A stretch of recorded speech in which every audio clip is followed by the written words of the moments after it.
এই ছেলেরা, তোরা নামাজ পড়বি কোন দিন? তোরা মানুষের বাচ্চা না? জীবন মানে কি শুধু বেড়ি?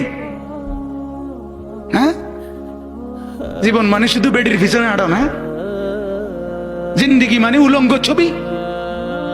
হায় হায় হায়, ছেলেদের জীবনে এটা একটা মোবাইল, একটা মোটরসাইকেল, এই দুইটাই সম্পদ। একটা মোটরসাইকেল যার আছে, 7 রাজার ধন পাইছে। সোজা হিসাব, ঢাকা থেকে মোটরসাইকেল ছাড়ে, কক্সবাজার গিয়ে থামে।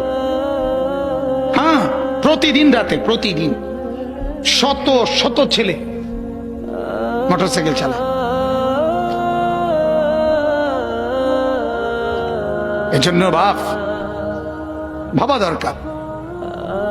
আমার কথা হলো, আমার চিৎকার আমি দিতে থাকি।